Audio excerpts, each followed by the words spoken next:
Hello, everyone. Welcome to Arash's World. Today we have a very special guest and Lord Conrad Black. Welcome to Arash's World.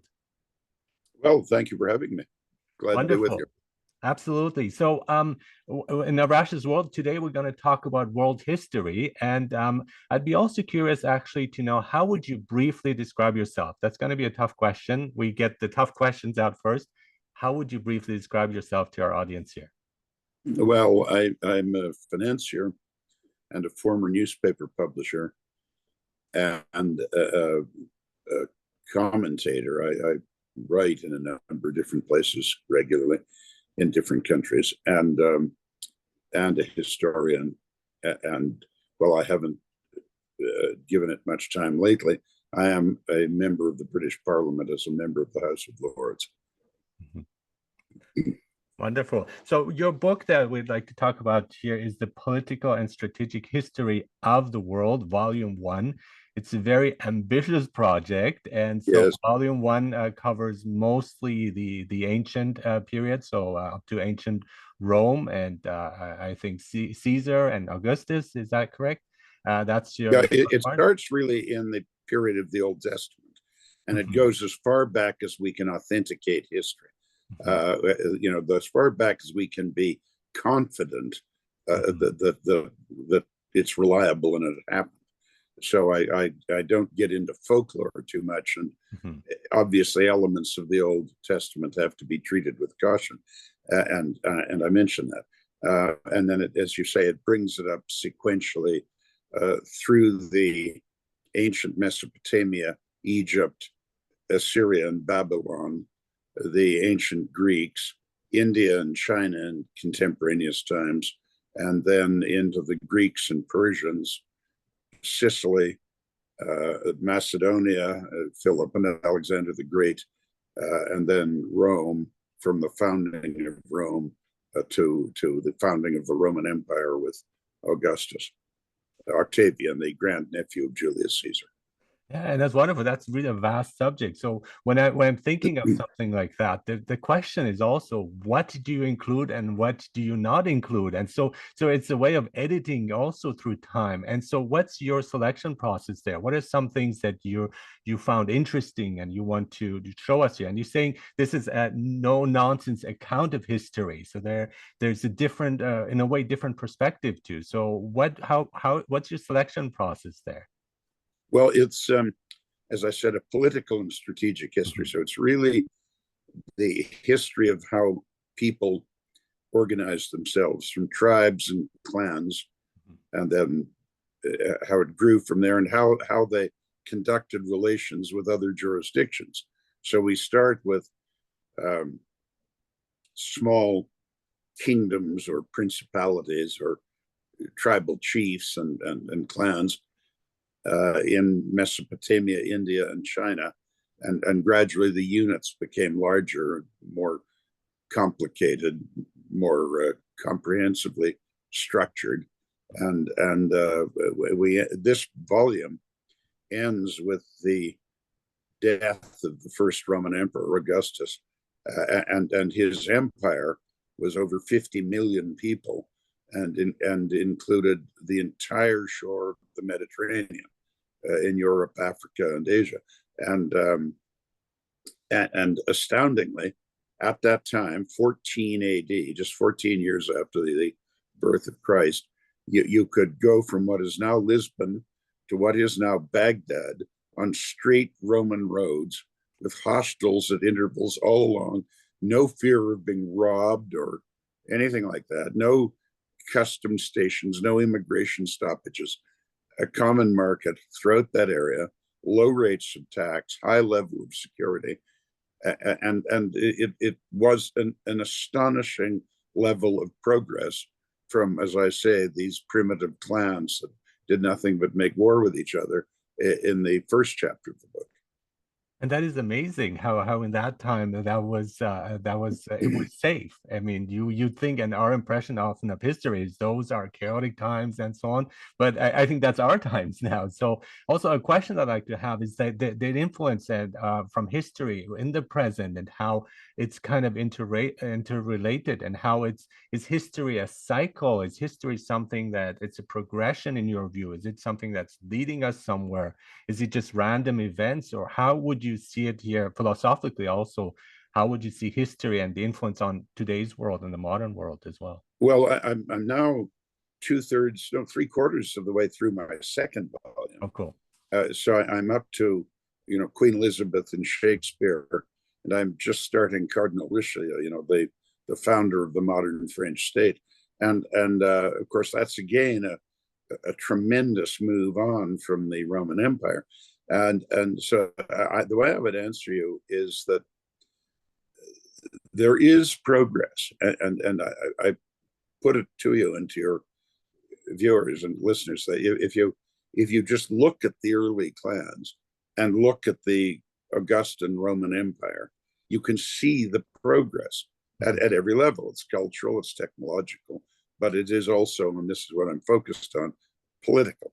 And it's not a straight line, of course. It's a jagged line. Yeah. But on your question, here I disagree, for example, with the famous historian Arnold Toynbee. I don't think it's always the same cycle. I don't think it's always a rise, a plateau, and a fall. And that's essentially the basis of his study of history, which is one of the books behind me on the shelves here. And there are resemblances, but it's not a replication. And the way, you see, the theory I'm operating on is people make history. This isn't the so-called great man theory of history, because some of the people who make history are not at all great. Some of them are wicked, some of them are incompetent, but that's not the point. They make history. If there were no people, there would be no history. So it is people making history, and the way to make the subject interesting is to focus on the personalities and the interesting aspects of the major personalities who make the history. And so I condense it, but not to a point that's unreadable.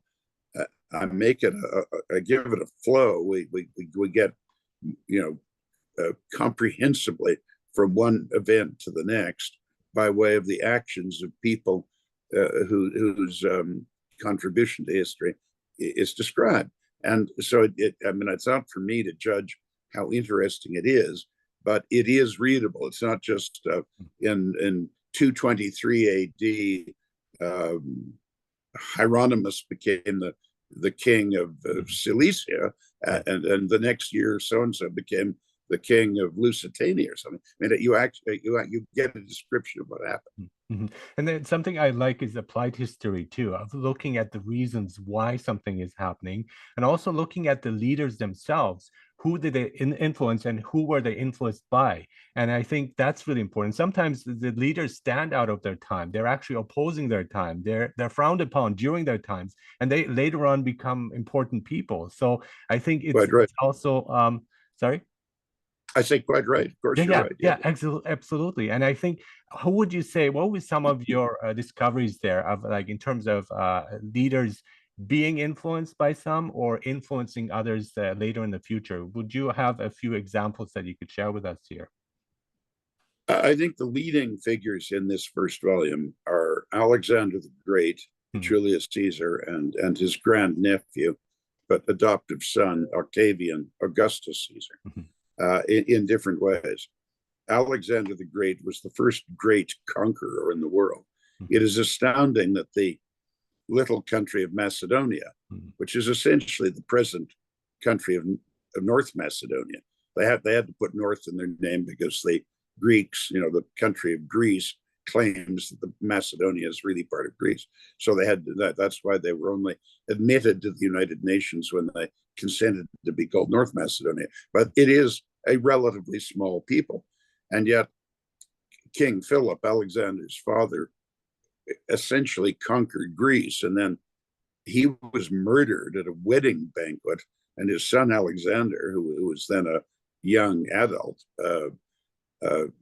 became the king, and his army proceeded from Macedonia all the way to India, and it conquered everything on the way and set up new governments. And he only had 30,000 people. It was an utterly astonishing thing.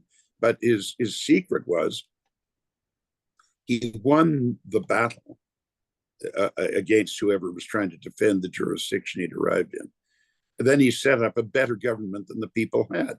So he achieved their loyalty.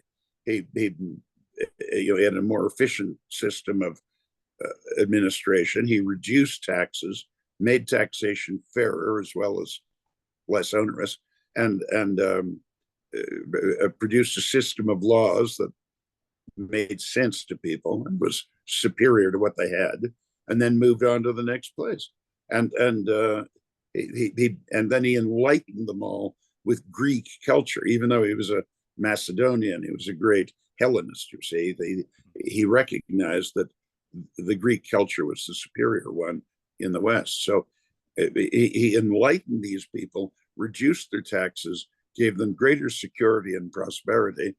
So they basically said, we don't care if this guy's a foreigner. We like his government better than what we had before. And in a sense, there was a sort of an element of democracy to it. Yeah. And of course, Alexander the Great is every educated person in the world knows the name, and most people know at least a little bit about him. And it is because he was so successful. And he died in his 30s of natural causes. Julius Caesar, well, I would say, I'll put it in Pericles too, if I may. I mean, he was before Alexander the Great, but he's still revered as a kind of philosopher king. He's a very cultured man, and promoted Athenian democracy. Now, he started the Peloponnesian War, at the end of which Athens was actually defeated, though Pericles died. So I do make a comparison of him with Gorbachev, of all people. He was an enlightened man, but ultimately his system did not, he wasn't successful, in his case, posthumously. Julius Caesar was a politician and a competitive politician. He didn't inherit a kingdom the way Alexander did. He had to compete politically. He had to deal with the Senate, and he enhanced his career by becoming a great general, like modern people such as U.S. Grant or Dwight D. Eisenhower or Charles de Gaulle. Duke of Wellington was the prime minister after he was a field marshal, and he added the vast province of what is now France, Gaul then was, to Rome, and France was, as it is today, as big a country as Italy, and then he became, he had a quarrel with the people that he was associated with, led by Pompey, who was also a great general. And then he became the head of the Roman Republic. But he was assassinated on the theory that he was a tyrant. But he was only exercising the powers that the Senate gave him, which he had not even asked for. And there is the theory, and Shakespeare, to some degree, is a proponent of this, that Caesar was a tyrant. But I don't think that he was. He was quite fair in his judgments. And he was called the dictator, but he never asked for that. They gave him that, and then they became disconcerted that he hadn't elaborated exactly what he was going to do, so they murdered him. This has been a cautionary tale to strong leaders ever since. Yeah. Always watch your back. Yeah. And he proceeded to the Senate on the famous Ides of March with no security at all, and then he was stabbed to death. And it was a terrible outrage. I mean, I claim in my book that next to the murder of Jesus Christ, it was the most horrible crime in all of that long period, which included, unfortunately, a great deal of bloodshed, as you know. Now, in the case of Octavian, he set up the largest and most efficient government the world had ever seen up to that time. And elements of it are very visible in Europe today. The area he ruled is a common market, most of it, and it is well integrated, economically and to a large extent politically as well. So those are the three. There are others, but those are the three principles, I'd say. Yeah, wonderful. I love that. And for me personally, I mean, I like Alexander the Great too, and I like ancient Greek philosophy and the Romans and so on. But Alexander the Great, he defeated the Persians, and I was born in Iran, and that was a point of embarrassment for the Persians of losing to Alexander the Great. And I think also like people nowadays have a very short view of history. And so if I say, for example, Iran, it's just within just the current regime that exists and not looking back into what was before. So that's why I love history, because it gives us the full panorama, the background of all the things that went before. And it's not just this moment, not just a snapshot of this moment, but there's so much more behind it in terms of, again, culture and background and religion and so on. So I find that fascinating in that sense of really delving into history and digging it up as you're doing with your work. Yeah, well, I agree. I mean, it is a fascinating subject. I mean, if it isn't interesting, it isn't history. I mean, all the dull and banal and unimportant things that go on, that's not what history is. I mean, history is what are the important events and who are the important people. And so what drove you to take on this ambitious project? What is here your motivation? I mean, you've published various books, you've written on various presidents and so on, but why specifically world history here? And again, this strategic look at it, the political look at it. Well, as you say, I started writing in university and wrote a biography of a prominent French Canadian political leader, and then that book was successful, and then there was a long pause, and I pursued my career, and then I was always very interested in Franklin D. Roosevelt, and I was convinced that he was, as a historical figure, caught between people who were really worshippers of his and people who were mortal enemies. On one side, he could do no wrong. He was an absolutely blameless, altruistic, straightforward, good man. On the other side, he was a socialist and was much too sympathetic to Stalin.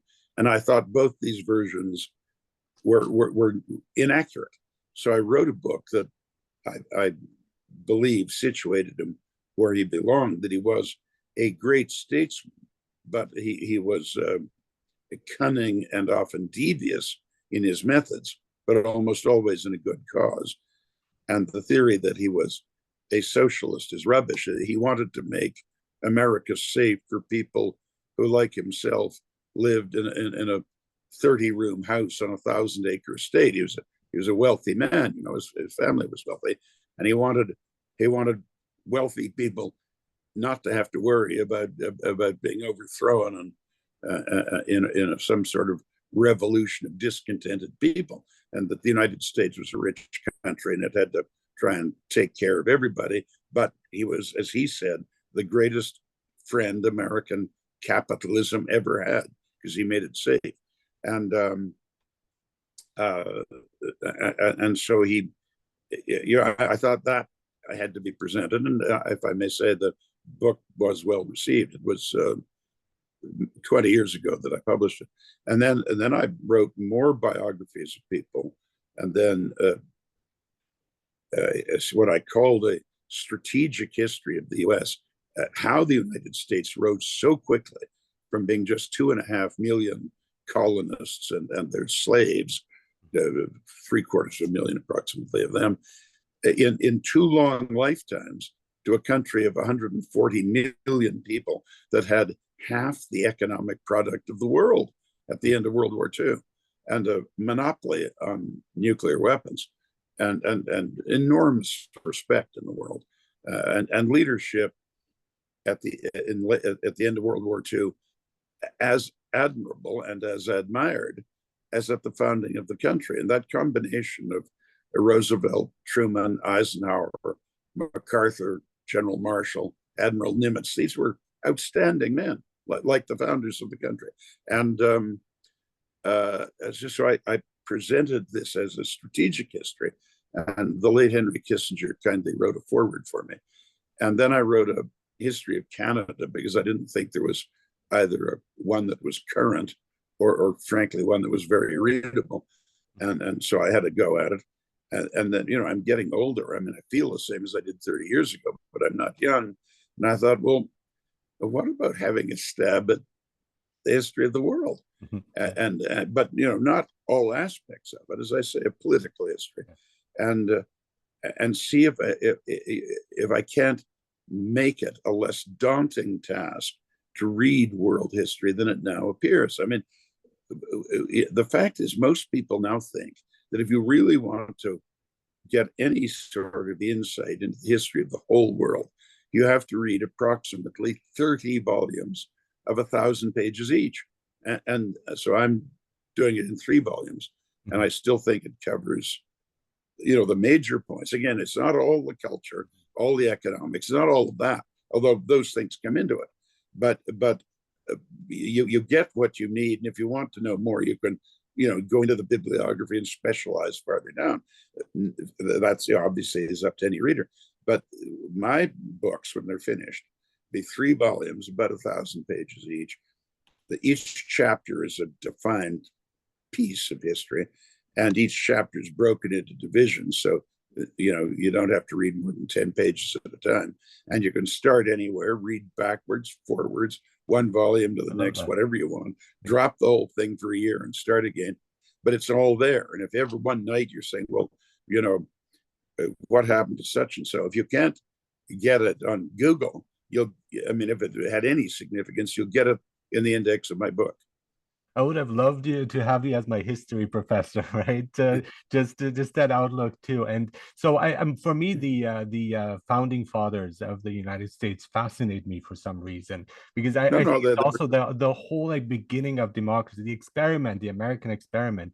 And for me, John Meacham's book on Jefferson was absolutely stunning, where I just really related with him and understood the processes much better of what was going on, and how the Americans were so influential in the French Revolution, and how the French also influenced the Americans. So we have the whole cycle of ideas that are going through history and then creating a history. But for them, it was at the time. So they're all influencing each other. And Jefferson was an ambassador in Paris, working towards, you had your revolution, well, let's have ours now.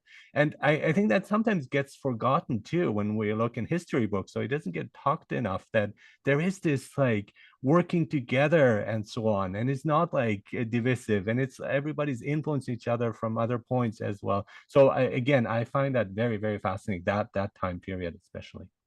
Yeah, look, I would add something. In my reading, there has been no more brilliant triumph of diplomacy than Benjamin Franklin helping to persuade the British in the 7 Years' War, what the Americans called the French and Indian Wars, out of Canada in 1759. And then, he continued to represent Pennsylvania and some other colonies in London. And then, as minister to France after the beginning of the American Revolution, persuading the French monarchy, an absolute monarchy, to go to war against England on behalf of Republican democracy and imperial secession, just because the French, out of sour grapes, had been kicked out of Canada by the English. It joined the Americans in kicking the British out of America. And Franklin, he sold one thing the first time and something else the second, and it was an astounding feat of diplomacy. That's amazing. That's really amazing. And also, I want to mention that you wrote on speculative history, which I found very fascinating because where you wrote about, I think about Japan, if Japan had not attacked, and this is not in this book, in a previous book, had Japan not attacked, what would have happened? And I find that very fascinating because when you're speculating, you're also looking at reasons and what happened and why did it happen. And it's also in today's current climate, when we talk about the movie Oppenheimer as well, where it's looking at that time period. And so, again, I find it very witty to do that. And why did you choose writing speculative history instead of just hear the facts in that case? Well, I have to admit, I was invited to do it by my friend Andrew Roberts, Oh, cool. a very eminent historian, my colleague now in the House of Lords, and he loves that sort of thing, and he made up a book of what ifs. You see, Yeah, yeah. in fact, I was on his podcast just 2 days ago, Mhm. and he asked me what were what were my favorite what ifs, and I said, well, I have a nightmare one and a positive one. You say a bad one and a good one. And the bad one was, I mean, is this of any interest to you?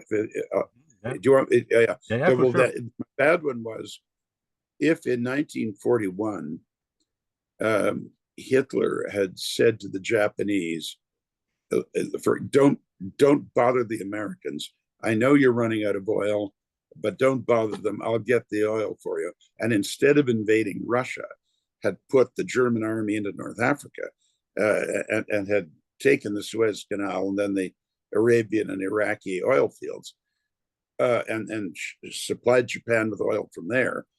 Then the following year, the Japanese and the Germans could have both attacked the Russians, and Roosevelt would not have had an excuse to go to war.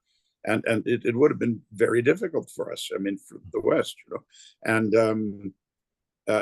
but my good what if was if the British government had handled the problems of the 1770s differently and kept, made certain concessions, but kept Britain and America closely aligned. As America grew, if they could keep that association, by the middle of the 19th century, the Americans would be governing, with the British, but the Americans principally. There'd be bigger population then than Britain, starting in the 1840s, would be governing the entire United States and the entire British Empire. It would have been governing all of India, Pakistan, Burma, Bangladesh, half of Africa, most of North America, the Caribbean, most of Australasia, as well as the British Isles, and it would have been a completely impregnable, united English-speaking jurisdiction. I have a question. I mean, that's in your next book, not in this one. I would assume, or maybe the one after. Did the U.S. overreact to the threat of communism right after World War II? Was that something that, and I've seen programs on that, so I was wondering your view on it. Was it a real threat, or did they go a bit too far and then polarize them and become more divisive? Or do you think that that was something that they handled correctly? Again, in that In general, circumstances. I think they handled it correctly. I mean, Okay.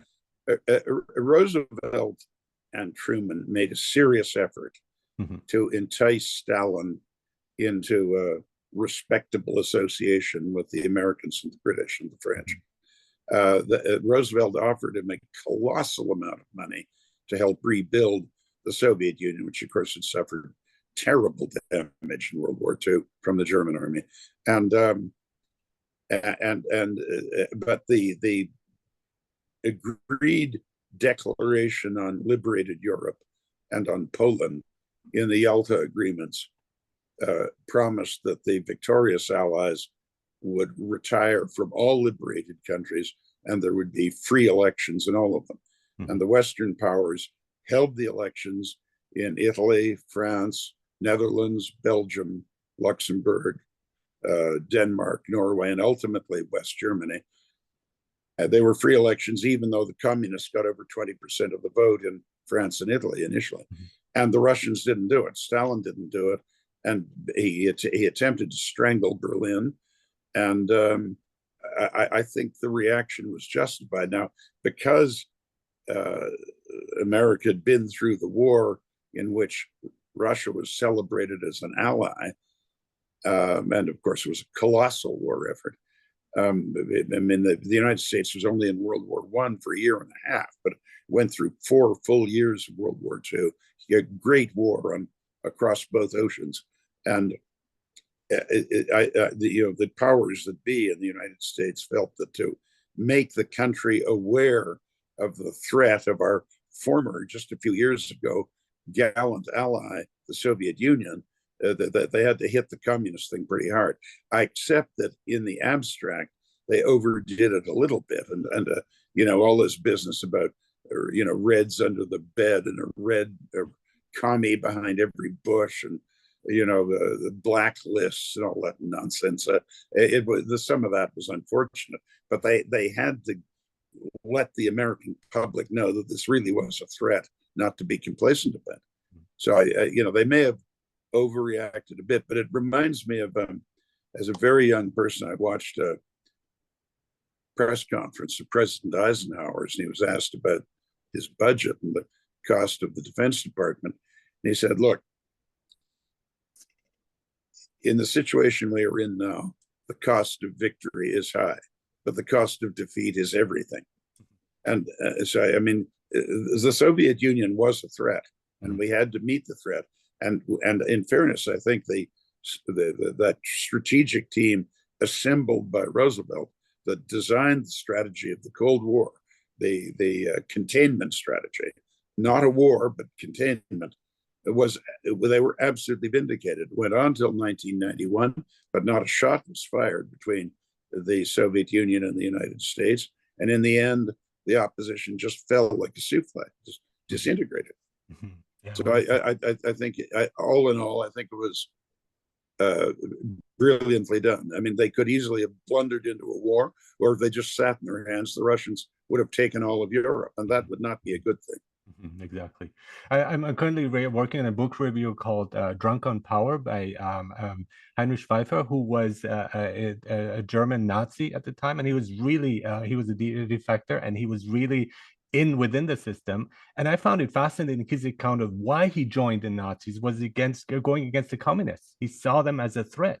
But in order to prepare for that, he read all of Marx to be ready if anything happened. So, and he was a spy, and he's like, even within his organizations, many people did not know. And so that there are different motivations that drove people towards embracing these very radical groups, which I found quite interesting and fascinating, that they didn't have insight to before. And he said he didn't like it when they attacked Jews, and he was strongly against it. And various generals were against it too, and some of them even resigned.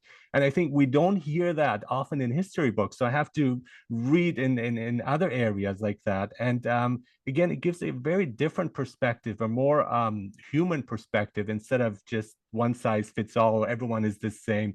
And I found that, again, quite interesting. Not every Nazi was, again, following those ideologies. They might have entered for different reasons. And again, that's a different topic, though. Yeah, and some of them were opposed to the war. Yes. Yeah. And some of them tried to assassinate Hitler. So there we go. Yes. What a wonderful discussion. Thank you so much, Lord Conrad Black. Your book, again, is The Political and Strategic History of the World, Volume 1. That's been published. Volume 2 is in the works, or it's almost done? Yes, and that'll bring us up to just before the American Revolution. Okay. No, it'll be out later this year. Okay, wonderful. Thank you so much for being on Rash's World. It's been such a pleasure, and all the best to you. Thank you so much, and very, very best of, good wishes to you also. Thank you. Take care. Right.